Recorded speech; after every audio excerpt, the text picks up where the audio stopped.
नमस्ते विद्यार्थी मित्रों, सुप्रभात। आज हम छठी कक्षा में हिंदी विषय में व्याकरण पढ़ेंगे और हमारा व्याकरण का टॉपिक है विशेषण।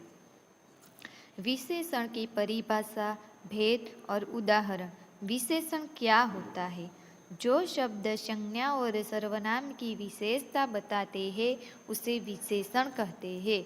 अर्थात जो शब्द गुण, दोष, भाव, संख्या, परिणाम आदि से संबंधित विशेषता का बोध कराते हैं उसे विशेषण कहते हैं। विशेषण को सार्थक शब्दों के 8 भेदों में से एक माना जाता है। यह एक विकारी शब्द होता है। जो शब्द विशेषता बताते हैं उन्हें विशेषण कहते हैं। जब शब्द विशेषण रहित संज्ञा में जिस वस्तु का बोध होता है, विशेषण लगने के बाद उसका अर्थ सीमित हो जाता है। जैसे बड़ा, काला, लंबा, दयालु, भारी, सुंदर, कायर, टेढ़ा मेढ़ा, एक, दो, वीर पुरुष, गोरा, अच्छा, बुरा, मीठा, खट्टा आदि। विशेषण के उदाहरण हम अब देखेंगे। आसमान का रंग नीला है, नीला। मोहन एक अच्छा लड़का है, अच्छा यह विशेषण है। टोकरी में मीठे संतरे हैं, मीठे। रीटा सुंदर लड़की है, सुंदर। कौवा काला होता है, काला। यहाँ दिए गए उदाहरण के अंतर्गत नीला, अच्छा, मीठे, सुंदर, काला ये शब्द जो है यह विशेषण दिखाते हैं, विशेषण दर्शाते हैं। अब हम आगे देखेंगे। यह लड़का बहुत बुद्धिमान है, बुद्धिमान। कुछ दूध ले आओ, दूध। 5 किलो दूध मोहन को दे दो, दूध। यह रास्ता लंबा है, लंबा। खीरा कड़वा है, कड़वा। ये जो सारे शब्द है बुद्धिमान, दूध, लंबा, कड़वा, ये जो सारे शब्द है वह विशेषण कहलाते हैं। यह भूरी गाय है, भूरी। सुनीता सुंदर लड़की है, सुंदर। यह सुंदर, जो भूरी, ये सारे शब्द है वह विशेषण दर्शाते हैं हमें। अब आगे देखते हैं विशेष्य क्या होता है। जिसकी विशेषता बताई जाती है उसे विशेष्य कहते हैं। अर्थात जिस संज्ञा और सर्वनाम की विशेषता बताई जाती है उसे विशेष्य कहते हैं। विशेष्य को विशेषण के पहले या बाद में भी लिखा जा सकता है। जैसे विद्वान अध्यापक, तो विद्वान, विद्वान अध्यापक, विद्वान यह विशेषण है। अध्यापक यह विशेष्य है, संज्ञा है। सुंदर, गीता, सुंदर यह विशेषण है, गीता यह संज्ञा है। इसी तरह थोड़ा सा, कड़वा, मीठा, नीला, अच्छा, सुंदर, काला, उजली, ये सारे जो शब्द है यह विशेषण कहलाते हैं। उसके बाद हम देखते हैं आगे प्रविशेषण क्या होता है। जिन शब्दों से विशेषण की विशेषता का पता चलता है उन्हें प्रविशेष्य कहते हैं। जैसे हम, यह आम बहुत मीठा है, यह लड़की बहुत अच्छी है, मोहित बहुत ही चालाक है। तो यहाँ पर जो बहुत शब्द है यह प्रविशेष्य कहलाता है। आगे देखते हैं उद्देश्य विशेषण किसे कहते हैं। विशेष्य से पहले जो विशेषण लगते हैं उन्हें उद्देश्य विशेषण कहते हैं। देखो यहाँ पर सुंदर, यहाँ पर सुंदर, अच्छा, काला, ये जो सारे शब्द है वह उद्देश्य विशेषण कहलाते हैं ना। लड़की, सुंदर लड़की, यह सुंदर लड़की क्या है उसकी विशेषता बताता है, इसीलिए सुंदर, अच्छा, काला ये सारे उद्देश्य विशेषण कहलाते हैं। विधेय विशेषण किसे कहते हैं। जो विशेष्य संज्ञा और सर्वनाम आदि के बाद प्रयुक्त होते हैं उसे विधेय कहते हैं। जैसे ये सेब मीठे हैं, वह लड़की सुंदर है आदि। यहाँ पे जो अंत में है आता है वो क्या है, विधेय विशेषण कहा जाता है। अब देखते हैं हम विशेषण के भेद। गुणवाचक विशेषण, परिणामवाचक विशेषण, संख्यावाचक विशेषण, सार्वनामिक विशेषण, व्यक्तिवाचक विशेषण, प्रश्नवाचक विशेषण, तुलनाबोधक विशेषण, संबंधवाचक विशेषण। अब हम देखेंगे गुणवाचक विशेषण। जो शब्द संज्ञा या सर्वनाम के गुण के रूप की विशेषता बताते हैं उन्हें गुणवाचक विशेषण कहते हैं। जैसे कालिदास विद्वान व्यक्ति थे, तो यहाँ पर विद्वान यह उस कालिदास का गुण है कि वह विद्वान व्यक्ति है। तो इसी तरह यहाँ लंबा, सफ़ेद, पुराना, ताजा, पुराना, ये जो सारे शब्द है वह गुण दिखाते हैं ना। लंबा पेड़ है, पेड़ का गुण क्या है कि वह लंबा है। उसने सफ़ेद कमीज पहनी है तो सफ़ेद, ये क्या है, कमीज की गुण है कि वो सफ़ेद कमीज है। वो मंजू का घर पुराना है, घर की गुण क्या है कि वह पुराना है। यह फल ताजा है, फल के गुण क्या है कि वह ताजा है। पुराने फर्नीचर को बेच दो, तो फर्नीचर का गुण क्या है कि वह पुराना है। इसी तरह यहाँ विद्वान, लंबा, सफ़ेद, पुराना, ताजा, पुरानी, ये जो सारे शब्द है वह गुणवाचक विशेषण है। गुणवाचक विशेषण के कुछ रूप के उदाहरण इस प्रकार है। हम एक एक करके सबको देखेंगे। गुणबोधक, पहला है सुंदर। मैं आपको पहला उदाहरण दिखाती हूँ। रीना सुंदर लड़की है, तो सुंदर ये रीना का गुण है कि वह सुंदर दिखती है, तो यह गुणबोधक विशेषण होगा। इसी तरह बलवान, विद्वान, भला, उचित, अच्छा, ईमानदार, सरल, विनम्र, बुद्धिमानी, सच्चा, दानी, न्यायी, सीधा, शांति आदि शब्दों जो है वो गुणबोधक के अंतर्गत आते हैं। उसके बाद हम देखते हैं दूसरा दोषबोधक। इसमें पहला शब्द में लेती हूँ बुरा। आपको एक उदाहरण में दिखाती हूँ कि राकेश बुरा आदमी है, तो राकेश का गुण कौन सा है कि वह बुरा है, तो वह बुरा जो है वह विशेषण हो जाएगा। तो उसी तरह बुरा, लालची, दृष्टि, अनुचित, झूठा, क्रूर, कठोर, घमंडी, बेईमान, पापी, ये जो सारे शब्द है वो दोषबोधक के अंतर्गत आ सकते हैं। चलो अब हम आगे देखते हैं रंगबोधक। पहला है लाल। उसका मैं आपको उदाहरण देती हूँ कि गुलाब का रंग लाल होता है, तो लाल है वह विशेषण है गुलाब का। वह गुलाब का गुण दिखाता है कि उसका कलर जो है वह लाल है। तो उसी तरह पीला, सफ़ेद, नीला, हरा, काला, बैंगनी, सुनहरा, चमकीला, धुंधला, फीका आदि जो सारे रंग है वो रंगबोधक के अंतर्गत आते हैं। आगे हम देखते हैं अवस्था बोधक। पहला जो एग्जाम्पल मैं आपको देती हूँ, लंबा।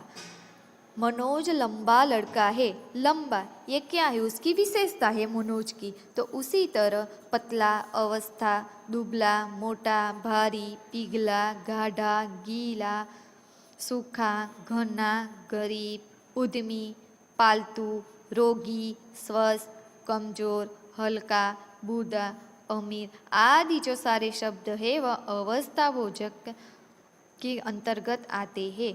उसके बाद है पांचवा स्वाद बोधक। खट्टा, मुझे खट्टा पसंद है।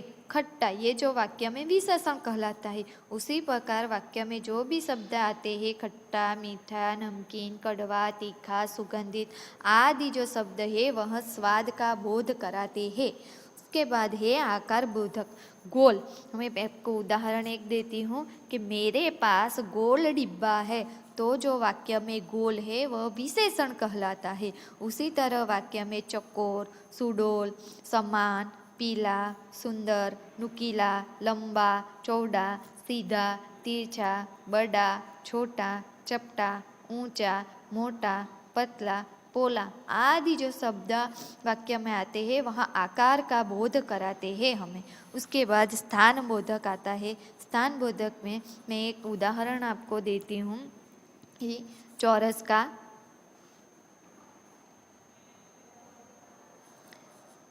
मेरा शयन खंड चौरस है, तो इस वाक्य में चौरस वह स्थान बोधक है, वह विशेषण कहलाता है, स्थान बोधक विशेषण कहलाता है।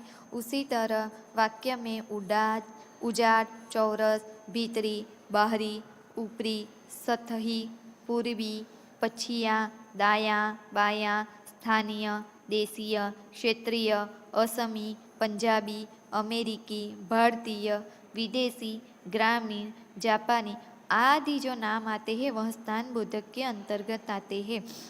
8वां है काल बोधक, नया।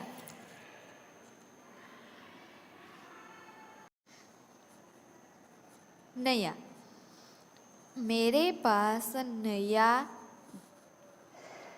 कमीज है, मेरे पास नया कमीज है। तो यह नया शब्द आता है वाक्य के अंतर्गत, वह कालबोध कराता है। तो वाक्य में आने वाला सभी शब्द नया, पुराना, ताजा, भूत, वर्तमान, भविष्य, प्राचीन, अगला, पिछला, मौसमी, आगामी, टिकाऊ, नवीन, सायंकालीन, आधुनिक, वार्षिक, मासिक, अगला, पिछला, दोपहर, संध्या, सवेरा आदि जो शब्द है वह कालबोधक दर्शाते हैं, वह कालबोधक विशेषण के अंतर्गत आता है। उसके बाद दिशा बोधक। दिशा, मैं आपको यहाँ पर एक एग्जाम्पल दिखाती हूँ। दक्षिण की, तापी नदी दक्षिण दिशा में बहती है, तो दक्षिण वह क्या होगा, विशेषण कहलाएगा। उसी तरह वाक्य में आने वाले निचला, उपली, उत्तरी, पूर्वी, दक्षिणी, पश्चिमी आदि जो शब्द है वह दिशा का बोध कराती है। आगे हम देखते हैं स्पर्श बोधक। स्पर्श बोधक में हम मुलायम का उदाहरण देखेंगे। मुलायम का, खरगोश का शरीर मुलायम होता है, तो मुलायम ये जो है वह वाक्य में विशेषण है। उसी तरह सख्त, ठंडा, गर्म, कोमल, खुरदरा आदि जो शब्द है वह स्पर्श बोधक के अंतर्गत आते हैं। आगे देखते हैं भाव बोधक। भाव में आता है अच्छा।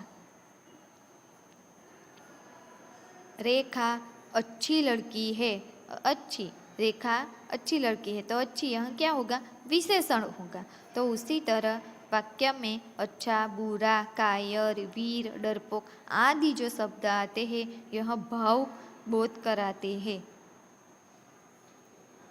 आगे हम देखते हैं परिणामवाचक विशेषण। परिणाम का अर्थ होता है मात्रा। जो विशेषण संज्ञा या सर्वनाम की मात्रा या नाप तोल के परिणाम की विशेषता बताते हैं उसे परिणामवाचक विशेषण कहते हैं। जैसे कि 4 किलो दूध, थोड़ा रुपया, 1 किलो घी, कम लोग, थोड़ा आटा, 4 किलो चावल, कम तेल, सेर भर दूध, तोला भर सोना, कुछ पानी, सब धन, मुझे थोड़ी चाय दीजिए आदि। परिणामवाचक के भेद।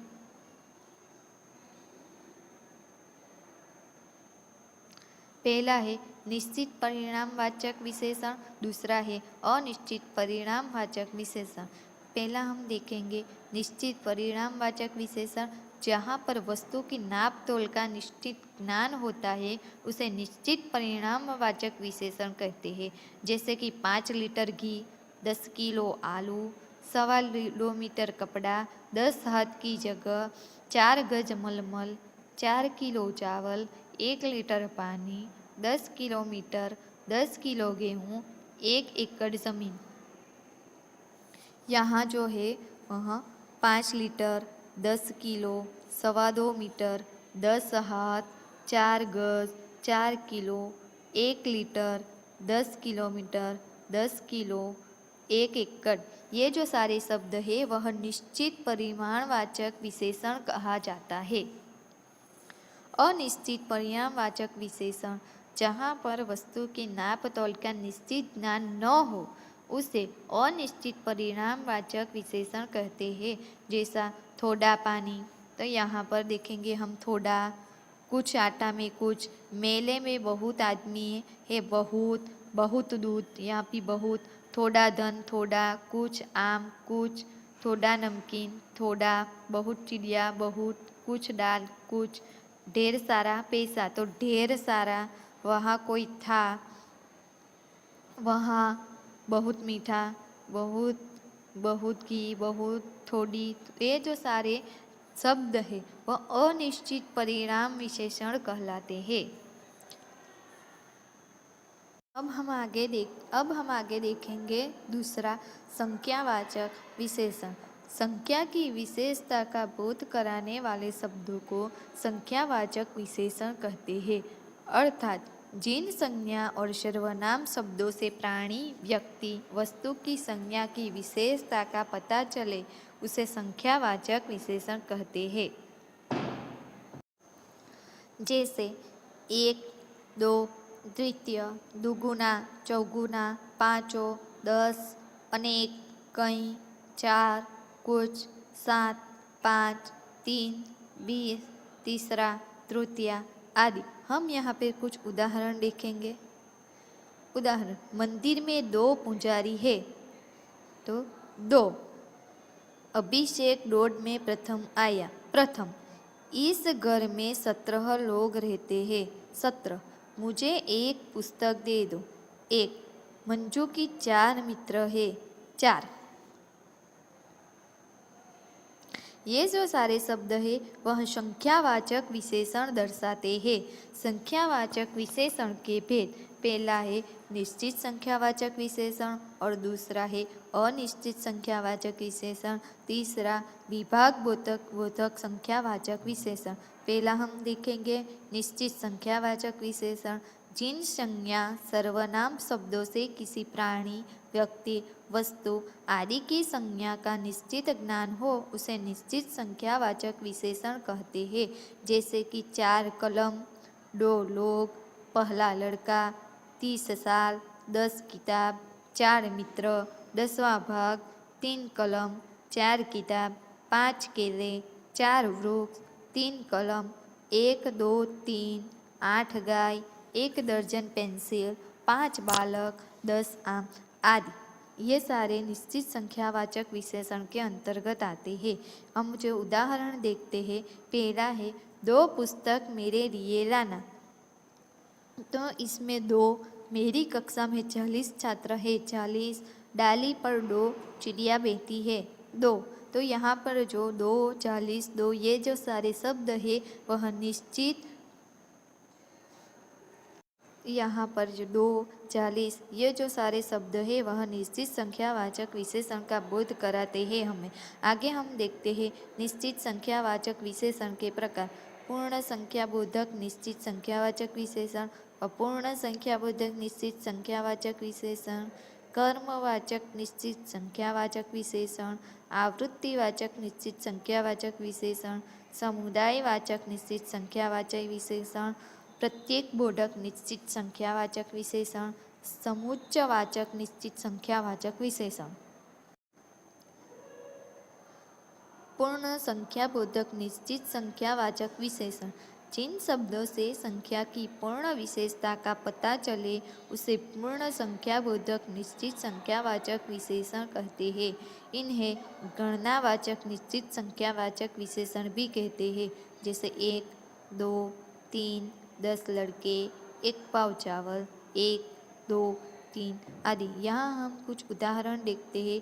एक लड़का स्कूल जा रहा है तो यहाँ पर 1, 4 आम लाओ, 4, 25 रुपये, 25 ये जो सारे शब्द है 1, 4, 25 ये संख्यावाचक विशेषण कहलाते हैं। आगे हम देखते हैं अपूर्ण संख्याबोधक निश्चित संख्यावाचक विशेषण। जिन शब्दों से संख्या की पूर्ण विशेषता का पता न चले उसे अपूर्ण संख्याबोधक निश्चित संख्यावाचक विशेषण कहते हैं। जैसे कि आधा, पौन, पाव, सवा आदि।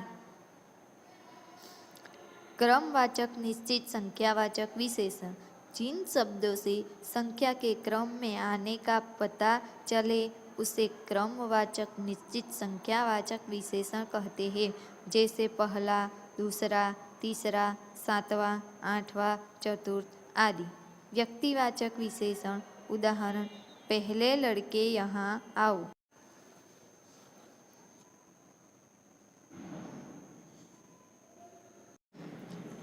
बच्चों, आज हम यहाँ व्यक्तिवाचक उदाहरण पढ़ेंगे। पहला है पहले लड़के यहाँ वो, तो उसमें व्यक्तिवाचक विशेषण लड़का। राम कक्षा में प्रथम रहा, तो राम। वह 2 लड़के, यहाँ लड़के, राम तृतीया या राम, तो यहाँ जो सारे लड़के राम यहाँ शब्द है वह व्यक्तिवाचक विशेषण कहलाते हैं। आगे देखते हैं आवृत्तिवाचक निश्चित संख्यावाचक विशेषण। जिन शब्दों से संख्या की आवृत्ति का पता चले उसे आवृत्तिवाचक निश्चित संख्यावाचक विशेषण कहते हैं। जैसा दूना, तिगुना, चौगुना, दुगुना, 5 गुना आदि। उदाहरण हम देखेंगे। मोहन तुमसे 4 गुना काम करता है। गोपाल तुमसे 2 गुना मोटा है। राम 3 गुना वजन उठा सकता है। तो यहाँ पर 4 गुना, 2 गुना, 3 गुना, ये जो सारे शब्द हैं वह आवृत्तिवाचक निश्चित संख्यावाचक विशेषण कहलाते हैं।